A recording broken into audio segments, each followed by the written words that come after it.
GST में rate cut से होगी आम भारतीयों की बचत, माफ कीजिएगा महाबचत। और आने भी शुरू हो गए हैं इसके रुझान, लेकिन ये रुझान बाजार में कम हैं और कहीं ज्यादा है मीडिया के नैरेटिव में और सरकार के विज्ञापनों में। जो फिल्म स्टार्स खुद रहते हैं सैकड़ों हजारों करोड़ों के मैंसन में, वो आकर अब बता रहे हैं विज्ञापनों में कि लक्स साबुन में 4 रुपए की बचत से उन्हें कितनी बड़ी राहत मिली है। आखिर 54 वस्तुओं पर बेस लेवल का 5% जीएसटी स्लैब अब बढ़कर हो गया है 149 वस्तुओं पर। लेकिन इस जीएसटी बचत उत्सव की हकीकत यह है कि हर घर में प्रति व्यक्ति 58 रुपए से लेकर 88 रुपए की होगी महाबचत।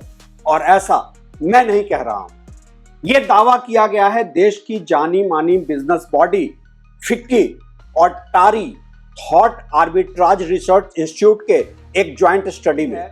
अब ये तो समझना मुश्किल ही है कि इस महाबचत से कोई क्या ही खरीदे, बंगला, गाड़ी या हीरे जवाहरात।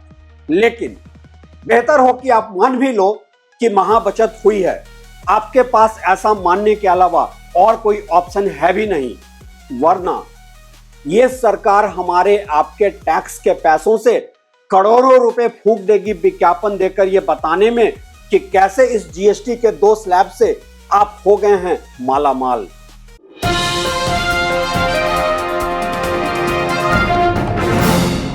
नमस्कार, मेरा नाम है रवि सिन्हा और आप देख रहे हैं ट्रैक टू रियलिटी, एक ऐसा चैनल जो फिलहाल 0% के ही टैक्स स्लैब में है।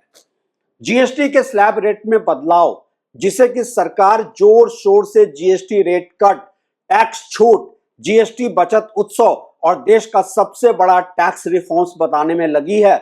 प्रधानमंत्री ने खुद ही स्वतंत्रता दिवस पर लाल किले की प्राचीर से की है घोषणा और फिर देश के नाम एक अलग से संदेश में अपनी पीठ भी थपथपाई है। उसके रुझान आने शुरू हो गए हैं और तमाम सोशल मीडिया पर जनता है पूछ रही कि जब कुछ सस्ता हो ही नहीं रहा है तो आखिर ये महाबचत उत्सव किस बात का है। आपको याद होगा, इस जीएसटी की दरों में बदलाव के बाद मैंने अपने वीडियो में पहले ही बताया था कि इसका कोई खास असर नहीं है पड़ने वाला और आपको तो पहले की ही तरह भरते रहना है टैक्स। अब कोई आपके कान दाएं से पकड़े या बाएं से, दर्द तो आखिर दर्द ही होता है। ये और बात है कि भाजपा के एक अति प्रकांड अर्थशास्त्री सांसद रवि किशन ने खुलेआम बोला है कि देश में अब हर चीज की कीमत हो गई है आधी। उनके अनुसार 100 रुपए की आइटम अब मिलने लगी है 45-50 रुपए में। खैर, टैक्स अपनी जगह है और पब्लिक का एंटरटेनमेंट अपनी जगह, और इस सरकार में एंटरटेनमेंट की कभी कोई कमी रही ही नहीं है। एक और ऐसे ही नगीने हैं सरकार के नुमाइंदे जो जीएसटी से हर महीने भारतीय घरों में 10 से 15 हजार की बचत की बात कर रहे हैं। अब जिस देश में 90% की आबादी महीने के 25,000 रुपए से कम ही कमाती है, वहां महीने के 10 से 15 हजार किस महान अर्थशास्त्री ने कैलकुलेट किया है, यह तो कोई नहीं जानता है। लेकिन वो हैं सांसद, और सांसद कभी झूठ नहीं बोलते हैं। इकोनॉमिक सर्वे 2024-25 के अनुसार देश में 27.5% श्रमिक दिन के 100 रुपए से कम ही कमाते हैं, यानी कि महीने के 3,000 रुपए से कम। 50% श्रमिकों की कमाई दिन के 300 रुपए या महीने के 9,000 रुपए हैं। 22% श्रमिक दिन के 500 और महीने के 15,000 रुपए तक ही कमाते हैं। जब निचले और मध्यम वर्ग की कमाई ही महीने की 10 से 15,000 है तो फिर इतने बचत का तो क्या ही मतलब है। सब के सब सिर्फ 5 किलो के फ्री राशन पर ही जिंदा है, यही मतलब है, और कोई कुछ खरीदता ही नहीं है। जब खरीदेगा ही नहीं तो जीएसटी कैसे देगा, राइट? जहां तक बात है बचत की, तो फिक्की और टारी की एक report decoding the journey of GST reforms, GST and it's effects on economy, business and house hold consumption, उदाहरण के तौर पर बताती है कि मदर डेयरी की दूध की कीमत 77 रुपए से घटकर 75 रुपए हो गई। ग्रामीण इलाकों में पहले 56.3% जरूरी उपभोग की वस्तुएं या तो जीएसटी से एग्जेम्प्टेड थी या मेरिट पर थी, और अब 73.5% वस्तुएं इस दायरे में लाई गई है। इसी तरह शहरी इलाकों में 50.5% वस्तुओं से बढ़ाकर 66.2% वस्तुओं को मेरिट रेट 5% या 0% के दायरे में किया गया है। इस तरीके से ब्रेकअप देने से ऐसा लगता है जैसे ज्यादातर घरेलू उपभोग की चीजें अब सस्ती होनी ही चाहिए और वाकई है ये महाबचत। लेकिन हकीकत इससे बिल्कुल अलग है। आगे ये रिपोर्ट बताती है प्रति व्यक्ति बचत इस जीएसटी स्लैब रेट से हो रहा है 58 से 88 रुपए प्रति महीने की। जब प्रति व्यक्ति बचत ही 58 से 88 रुपए के बीच हो रही हो, और वो भी इस महंगाई के दौर में जहां की आज हर घर में कॉस्ट ऑफ लिविंग क्राइसिस सामने है, नौकरियां या तो घट रही है या वहां पर वेज ग्रोथ नहीं हो रहा है और महंगाई बढ़ रही है बेतहाशा, तो क्या करेंगे इस छोटी सी बचत का आप? बंगला, गाड़ी या हीरे जवाहरात क्या खरीदेंगे आप? मीडिया के स्पिन डॉक्टर्स लगे हैं एक अलग ही लफाजी में कि जीएसटी 2.0 एक ऐसा रिफॉर्म्स है जिससे कि घरेलू उपभोग बढ़ेगी। कैसे बढ़ेगी? शायद ये पूछना भी अब देशद्रोह करार दे दिया जाएगा। प्रति व्यक्ति 58 से 88 रुपए की बचत से हद हर व्यक्ति महीने में एक चाय कॉफी एक बार ज्यादा पी लेगा। क्या बढ़ जाएगी इससे देश में उपभोग? क्या करने लगेंगे कॉर्पोरेट्स ज्यादा से ज्यादा नए इन्वेस्टमेंट इस बढ़ी हुई कंजम्पशन की वजह से? जब आपको मीडिया रिपोर्ट्स में बताया जाएगा कि जीएसटी 2.0 की वजह से नवरात्रि के पहले ही दिन hyundai ने 11,000 कार बेच लिए, मारुति सुजुकी ने 30,000 गाड़ियां बेच ली और टाटा मोटर्स ने 10,000 गाड़ियां बेच ली, तो आप सोचेंगे शायद जीएसटी का इंपैक्ट सही में हो रहा है। लेकिन नहीं, एक के शेप इकोनॉमी में देश की यह सही तस्वीर नहीं है।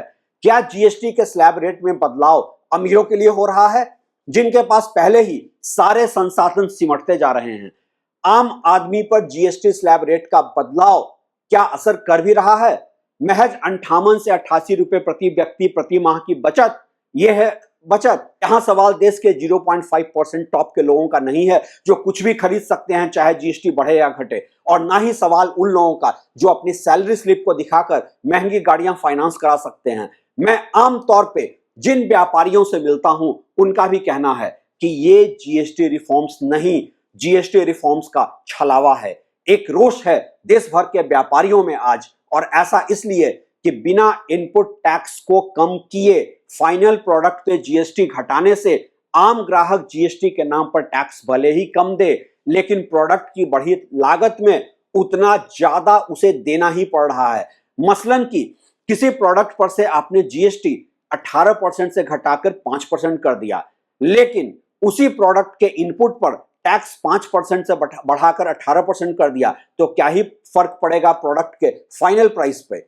एक ग्राहक अब जीएसटी के नाम पर उतने ही पैसे न देकर प्रोडक्ट के प्राइस के नाम पर देगा, यही ना?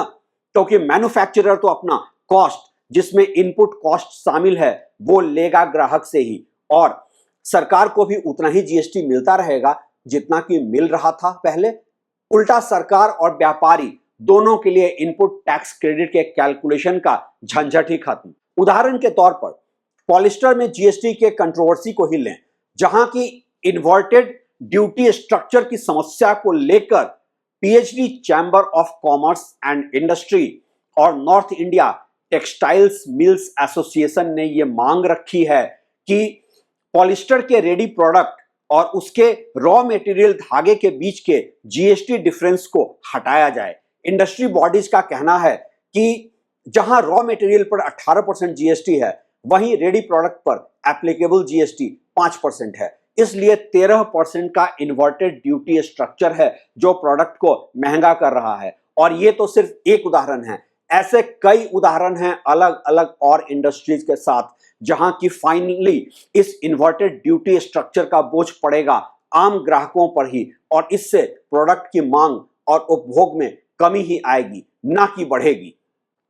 इसी तरह एक और मामला है रेडीमेड कपड़ों पर जीएसटी का, जहां की सरकार ने तो कह दिया कि एप्लीकेबल जीएसटी सिर्फ 5% है, लेकिन ये नहीं बताया कि ये 5% सिर्फ 2500 रुपए तक के कपड़ों पर ही है। इसके ऊपर 18% का जीएसटी है। ज्यादातर कपड़ा व्यापारी अब पूछ रहे हैं कि आज की तारीख में 2500 रुपए से कम में रेडीमेड कपड़ा कहां मिल सकता है। इस जीएसटी बदलाव के पहले 1000 रुपए तक के रेडीमेड कपड़ों पर 5% टैक्स था और उसके ऊपर 12%। अब यह टैक्स की दो दरें, दो अलग कॉस्ट के सेम आइटम पर व्यापारी और ग्राहक के बीच बहसबाजी की भी वजह बन जाती है।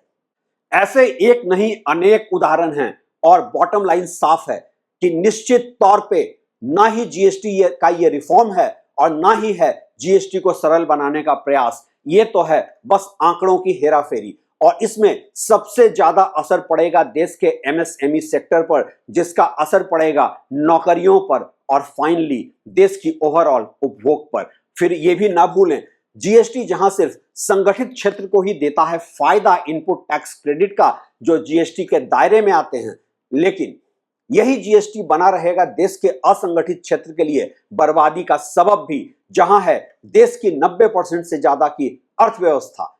लेकिन वो चर्चा फिर किसी और वीडियो में। अभी के लिए शुक्रिया।